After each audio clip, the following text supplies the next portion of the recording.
I'm Rabbi Beverly Weintraub Magidson. I'm the president of the Capital District Board of Rabbis and Cantors.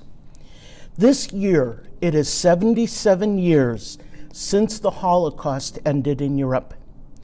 To those survivors still in our midst, the Holocaust remains real and ever present. But for those growing up now, the Holocaust may seem part of ancient history. As Jews, we try to teach and inform others about the horrors of the Holocaust all year round. We confront the questions of what happened, how did it happen, how could it happen? Could it happen again? How can we keep it from happening again? We attempt to fight against ignorance with education and against disbelief with proof. But there is one day in the year where we make a special effort to remember. Upon this day, this one day, we remember those who suffered, those who fought, and those who died. 6 million Jews were murdered. Many families were completely decimated.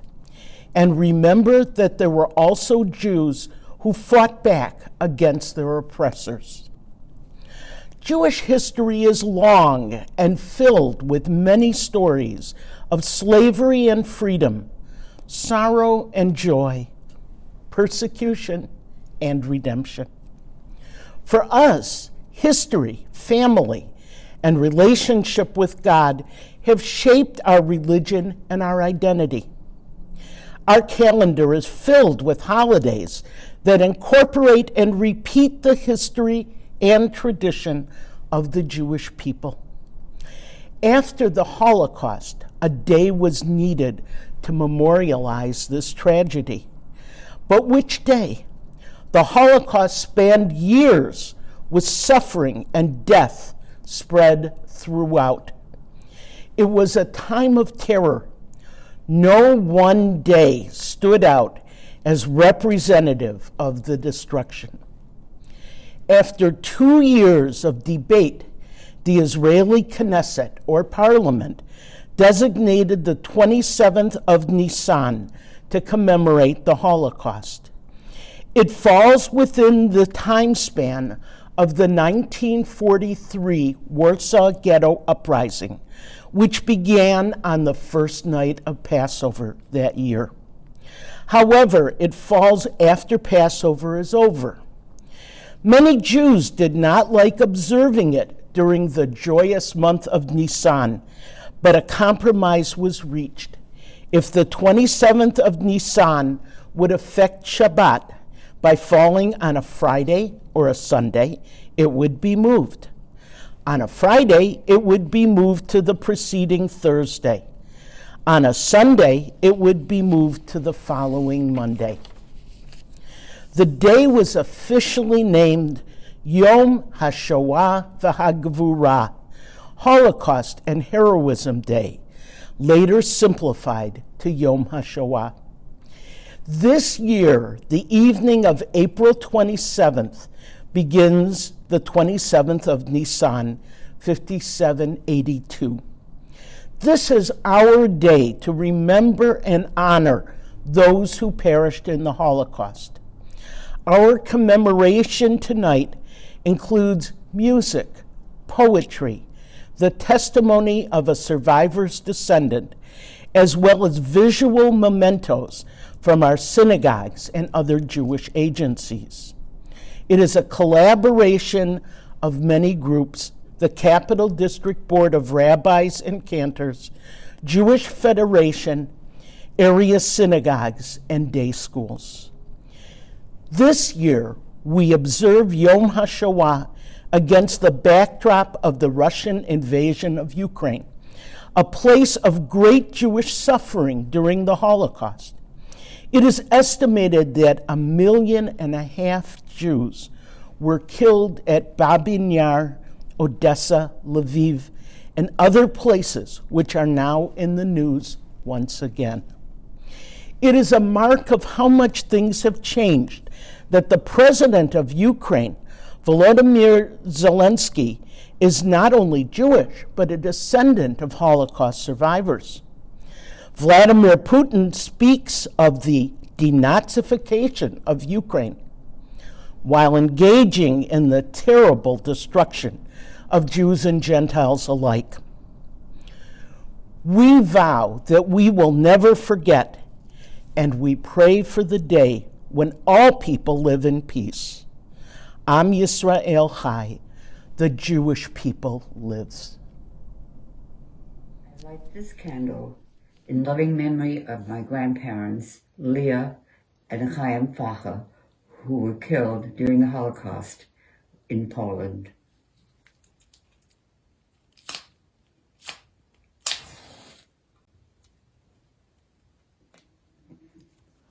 I light this candle in memory of my grandparents, Morris Strauss and Rosa Strauss, and my aunts and my uncles who perished.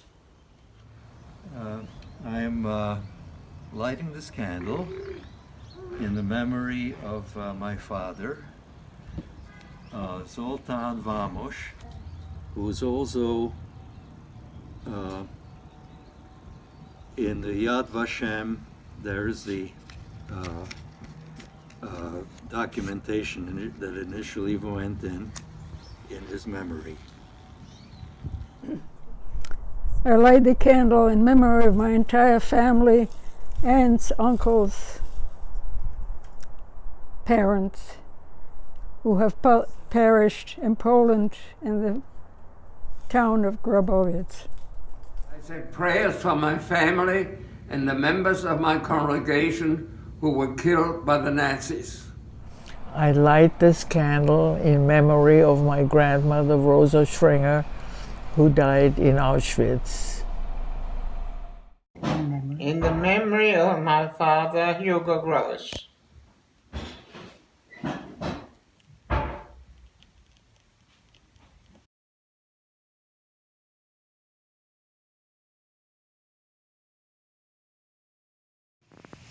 The last, the very last, so richly, brightly, dazzling yellow.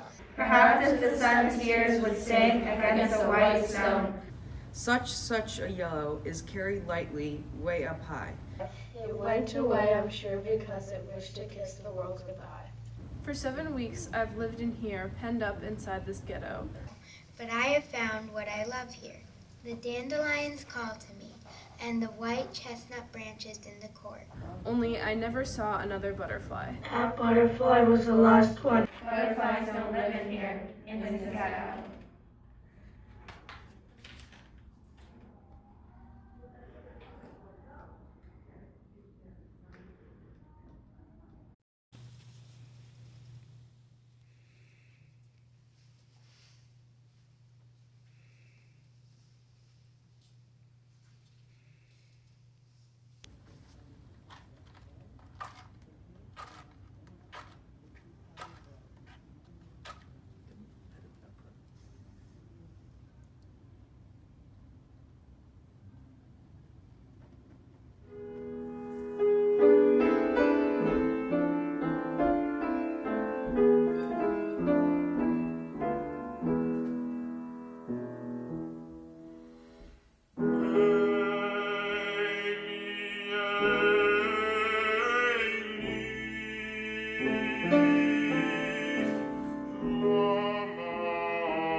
Oh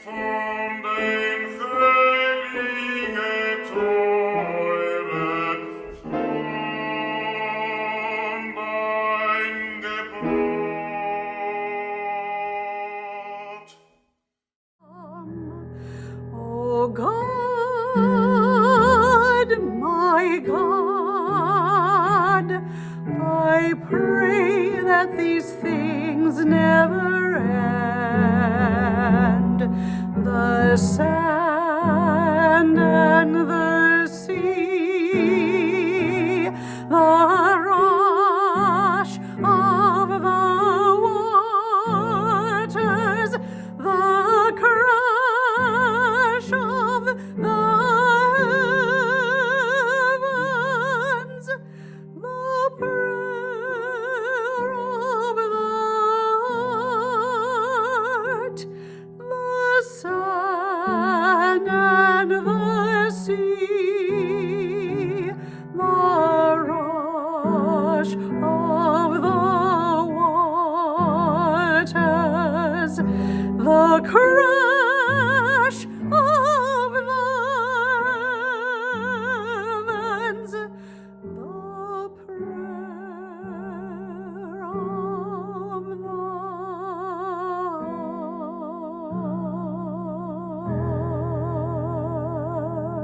So, good evening. I'm Rabbi Dan Ornstein of Congregation Ohav Shalom. And this year for our annual Capital Region Yom HaShoah commemoration, we're very fortunate to have Mr. Dan Grunfeld as our guest. Dan is the author of a fascinating book, By the Grace of the Game, The Holocaust, a Basketball Legacy and an Unprecedented American Dream. Dan's memoir recounts growing up in the dual legacies of the Shoah and American basketball as the son of basketball legend Ernie Grunfeld, whose family's Holocaust legacy is an inspiring story. And it's really as inspiring as their sports legacy is. So Dan, welcome. And I'm really glad that you're here with us tonight to speak with us here in the Capital District during Yom HaShoah.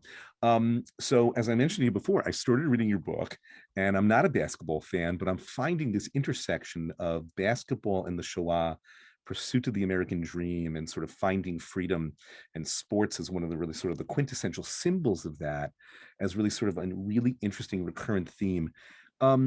Start us off here by telling us about your dad's story, sort of, that connection between his Shoah history, his basketball history. How did the two kind of intersect? And, tell us his story. Yeah, so Rob Arthur, thanks so much for having me. It's great to be here tonight. So my dad, Ernie Grunfeld, as you mentioned, is a very well-known person in the world of basketball, in the world of sports. He was a high school basketball All-American out of Queens, New York in high school. He was a college basketball All-American at the University of Tennessee, and he played 9 years in the NBA. And then in a 30-year career as an NBA executive. So there's really no one in the game of basketball who doesn't know my dad, and really in the world of sports. And I played basketball at Stanford and then 8 years professionally. So basketball is really the family business. So, and particularly, with my dad, people know that history, but what the history they don't know is that my dad is the only player that ever played in the NBA whose parents survived the Holocaust. And so both of my grandparents are Holocaust survivors. My grandmother turns 97 in June. She lives in the Bay Area, 25 minutes from me and my wife. As you know, she is the star of my book. She's the star of our family.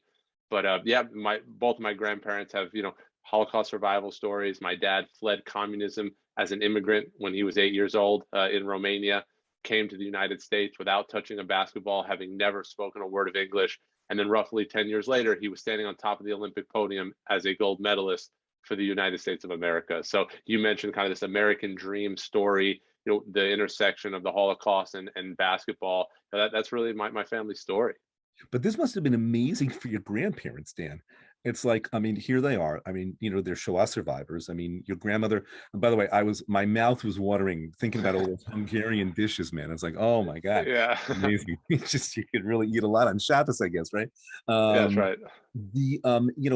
For them, having seen, really sort of, having looked into the jaws of hell, having gotten out of Romania, out of Hungary, out of Europe, post-World War II, post-Shoah, they show up in the States, and their son winds up doing something which has got to have been just completely, was it inconceivable to them? It It was, and they didn't even know it was possible. They couldn't have conceived that reality. And the one thing I didn't mention is when my family got to the United States, we're already living the American dream. Having a chance to work for a living and raise your kids in peace. My uncle, who was 9 years older than my dad, and what my dad called my uncle in Hungarian translates in English to my king. So you could imagine a little brother calling his big brother my king. My uncle was diagnosed with leukemia a few months after arriving in the United States, and he passed away within a year. And so this is probably the biggest tragedy in the history of my family, for my grandparents to survive the Holocaust and then lose their oldest son, for my dad to lose his brother. So my dad just started going to the playgrounds in New York City to make friends, learn English, and heal from that loss. And he started playing basketball, and so this was such a salve. There was so much healing that the game of basketball allowed my dad to do. And my grandparents, they had no idea what this could become and what it would become. It was just something that kept my dad's mind off of, being new to America, losing his brother. But, it was something beyond anyone's wildest dreams. So it was really almost this kind of quintessential, almost, mythic lift up, integrating into America, through basketball, especially as somebody with an immigrant with a very traumatic past as well. It was, my dad says, listen, I because he was made fun of when he got to America because he didn't speak English. And then again, losing his brother, being born out of the ashes of the Holocaust, right? It's a really tough background. And so he just wanted to make friends, learn English, belong to something. So he started playing basketball. And he always says to me, in Queens, New York, if you could play ball in the neighborhood, that's how you made friends. And the better you were, the more friends you made. And so I can, laugh and say to him, you must have made a lot of friends, because sometimes things just click. And I don't think he would have flown so far, so fast if he wasn't moving away from all that tragedy. The Holocaust being the first piece, my uncle's passing being the second, and also fleeing communism. That's a hard thing as well. So for all those reasons, basketball was just salvation. Fascinating, just fascinating. Very interesting quote in the intro, in Ray Allen's intro. Ray Allen is a famous ball player as well, very well known in the world of basketball. So in his intro, he commenting on your family, he wrote the following: "I didn't know about the history they all carried with them." Right. So he clearly knew your family. He certainly knew your dad and everything, sort of involving, basketball and your father and all of that, but didn't really know this other very traumatic side of your family's history. Over time, did people in the NBA, people sort of in the world of basketball, did they come beyond people like Ray Allen? Did they come to understand your story? How did you guys tell them that story? How did it come up? Did it come up with players, with GMs, with Yeah. So to reference Ray Allen, Ray was recently named one of the top 75 players in NBA history. Wow. Right. Okay. So this is, he's truly one of the legends of the game of basketball. Right. I am lucky to know Ray because he was the star player of the Milwaukee Bucks when my dad was the general manager. Yeah. And just like Ray didn't know about my dad's background, our family didn't know that Ray was really dedicated to Holocaust remembrance and education, so much so that every time his teams played in Washington, he would bring teammates to the Holocaust Museum. He's visited Auschwitz and taken groups to Auschwitz. And in 2016, President Obama appointed him to the board of the Holocaust Museum. So I looked up, when I was in high school, I had his jersey hanging on the wall of my bedroom. So I looked up to him so much then, but I look up to him even more now as an adult. So I'm glad you mentioned him, because it's worth kind of calling out all the amazing work he's done. And so you mentioned, how did people learn about this story, whether Ray or others? And it's through this book. That's the truth of it. I wrote this story because it's always been in my heart. It's meant the world to me. I talk a lot about privilege in the book, and I'm third generation. I was born differently than my dad, certainly my grandparents. I had resources and opportunities, but I also had a generation of separation from all this tragedy and all this trauma. And so my dad doesn't speak about it much. He's so close to it. He doesn't have the luxury to look back on it, to be inspired by the journey, to speak about it. And so it's not something he ever concealed.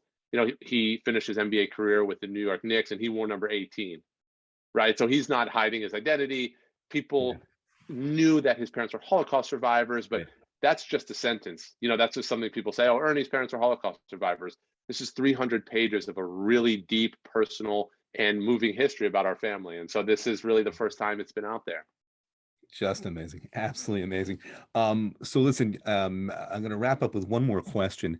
So, as a Jew, as a descendant of Holocaust survivors, as someone blessed to have grown up in the world of basketball, professional basketball, playing basketball from the time you were very young, when you think about these dual legacies, right, which are really tremendous legacies in two very, very different but intersecting ways, what lesson or lessons for life have you taken from these two different experiences? And in particular, not only have you taken from these experiences, but what lessons for life do you try to teach, let's say, young basketball players or people who are sort of, young aspiring Americans who are sort of, in athletics, or just, young folks?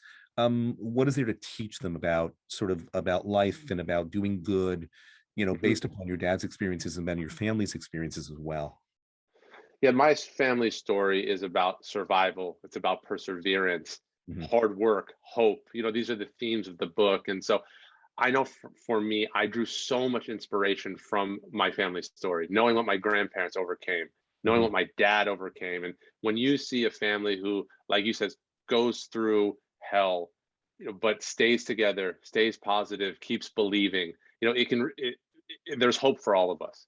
So my wish is that people read this story and get the same sense of inspiration that I've always gotten from it. And I think, for my family to not only survive what happened in Europe, but then to come to the United States, to lose my uncle, but to work hard. There's so many details in the book about, building a life in America. My grandparents opening up a fabric store in the Bronx, my dad applying those values on the basketball court to become this big star. So I think there's a lot of lessons around hard work, perseverance, hope, and really staying positive. One of my favorite quotes from the book from my grandmother, and she still says this to this day, is, it's not about what happens to you in life, it's about how you respond to what happens to you in life.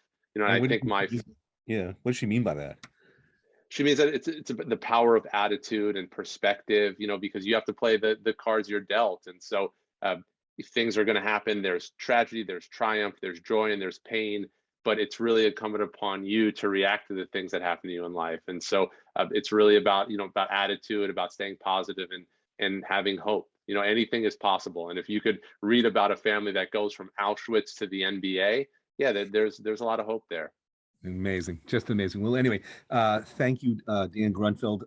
Again, the name of the book, folks, is By the Grace of the Game, The Holocaust, About a Basketball Legacy and an Unprecedented American Dream. And that's out from who again? Who's the publisher? Triumph Books. It's Triumph Books. Anyway, thank you again to Dan Grunfeld, our guest for this year's Capital Region Holocaust Memorial and Remembrance for Yom HaShoah.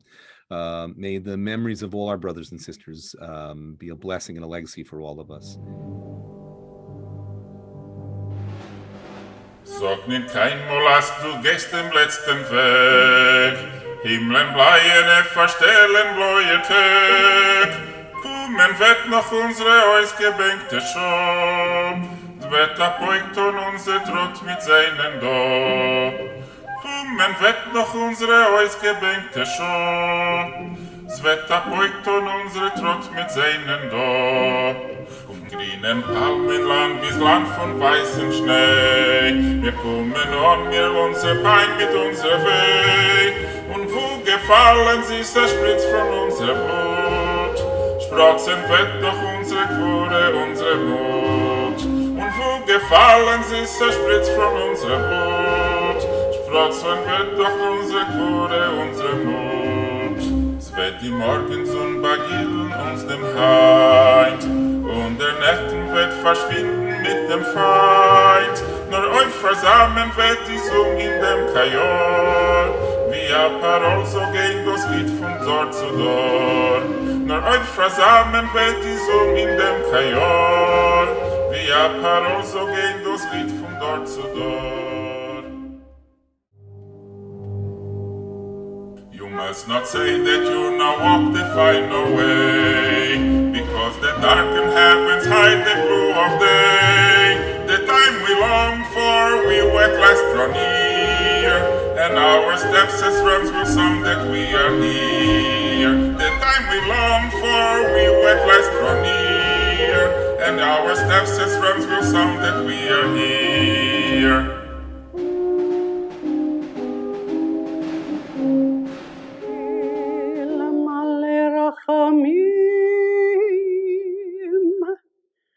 שוכן במרומים, אמצי מנוחה נכונה, תחת כנפי השכינה. במעלות קדושים וטהורים, כזוהר הרקיע, מאירים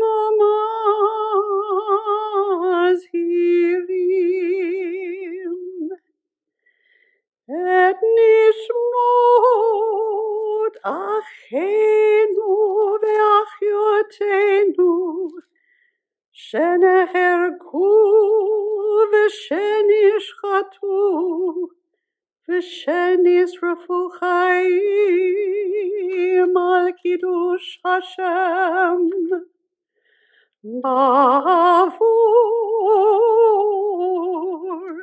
שכולנו כל בן אדם מתייחדים עם זכרם הקדוש ומתפללים ועד עליית נשמותיהם.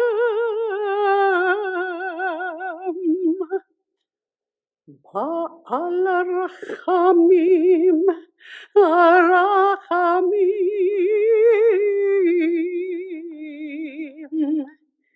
יסתירם בסתר כנפיו לעולמים,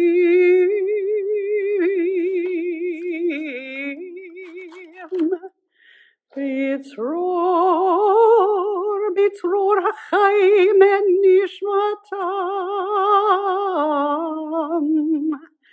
אדוני הוא נחלתם, וינוחו בשלום על משכבם. ונאמר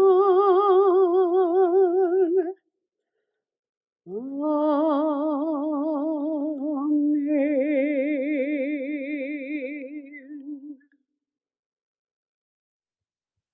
And now, the mourner's Kaddish for Yom HaShoah.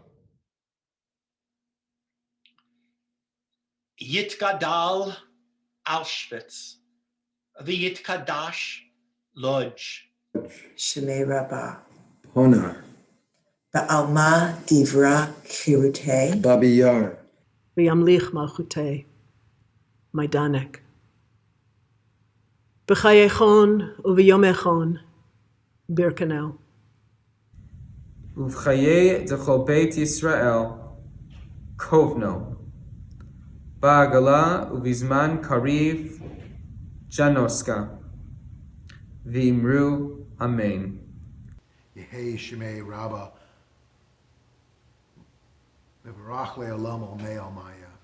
Yit barach v'yishtabach. Theresienstadt. V'yit ba'ar v'yit romam. Buchenwald. V'yit naseh v'yit hadar. Treblinka. V'yitale v'yitalal. Vilna.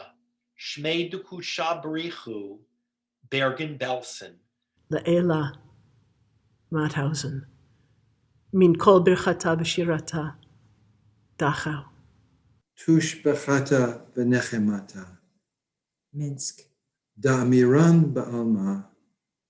Warsaw. V'imru Amen. Yehei shlama rabba min shemaya. V'chayim aleinu ve'al kol Yisrael v'imru Amen. Oseh shalom b'mramav. Hu ya'aseh shalom. Aleinu ve'al kol Yisrael v'imru Amen.